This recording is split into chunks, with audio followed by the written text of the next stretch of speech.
up, guys? Today's current Major League Baseball player that we're going to be talking about that you should study is Aaron Judge, right fielder of the New York Yankees. And Aaron Judge is a great example. He's young, still young in his career. He's had some injuries he's missed some time. But the reason why I wanted to highlight Aaron Judge is, yes, he is a phenomenal athlete and phenomenal baseball player on the field. But he is a true gentleman and very, very humble and kind and all the great attributes that, parents want to see in their kids. And so I encourage you to watch him and study him.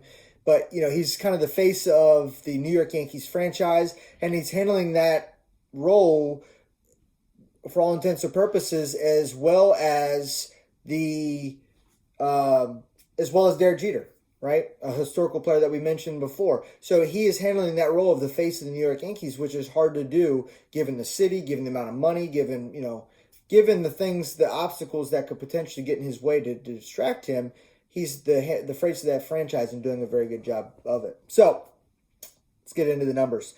Two-time All-Star, Rookie of the Year. He was a home run leader and Silver Slugger winner. And again, he's only been playing for 3+ seasons.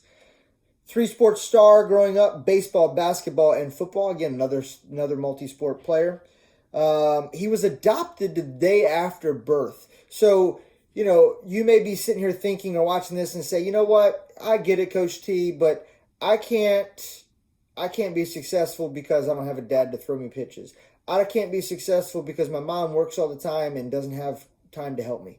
I can't be successful because we don't have any equipment or any space or we don't have enough time. Whatever the case may be, here's what I can tell you is typically those are excuses. And you've got to overcome those excuses because people that have had it much worse than you have figured out a way to overcome that and still win. So I'm not discounting that you're not in a bad spot and that it may be more challenging than the kid across the hall from you or the kid down the street from you. But what I am saying is that when there's a will, there's a way. And regardless of where you come from, what you look like, or who you are, you can work hard. You can put in work. You can figure out a way to put in some sort of practice towards the game of baseball. And so, again, it doesn't matter where he came from. He's going to use that, not use that as an excuse, but use that to help other people that were adopted as well. And so that's part of what he does outside of baseball. He had offers for football scholarships to Notre Dame, Stanford, and UCLA. That's pretty significant. Now, Aaron Judge is 6'7", 250 maybe, ballpark roughly around there. So he could have easily been successful in the NFL or college and NFL as well. But he chose baseball, which, I think he made a great choice. Hopefully he comes back from injuries. But a great athlete, had lots of opportunities. Injury kept him out. First season of pro ball. And so, you think, I have all these scholarship offers. I should go play college sports. You say, no, I'm going to sign a professional contract right out of high school. And boom, you're injured and you sit out. You're 17, 18, 19. You're away from home for the first time. There's a lot going on. But he persevered. He continued to show up, put in work, grind, and get back. And was in the big leagues within a few years from that point. He hit a home run in his first major league at bat. He has insane exit velocity, tremendous power, tremendous strength.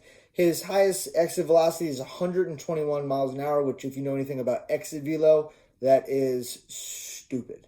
284 batting average with 52 home runs. That was the year 2017, I believe. Yeah, 2017. That was the year that he led the American League in home runs. But what you notice is lots of times when, someone hits 50 home runs or, 40 plus home runs and they have a big home run year, a big RBI year, normally their average drops or something like that. 284 is a respectable average, again, considering 300 is a Hall of Famer over an extended period of time. So 284 is solid, especially with 52 bombs. So only to be outdone by Giancarlo Stanton that year, but again, a phenomenal season nonetheless. So 2016, he had the lowest batting average of his career. It was 179. And he has a note on his phone that just says .179.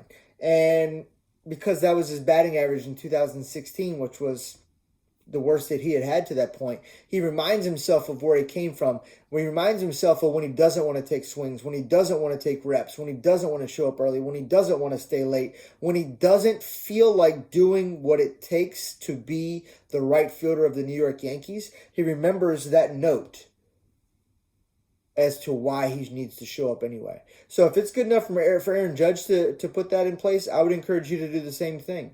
Use motivation. Motivation doesn't have to be, oh, I want to be this. No, motivation could be, I don't want to be that, or I want to improve from that. So use whatever it is.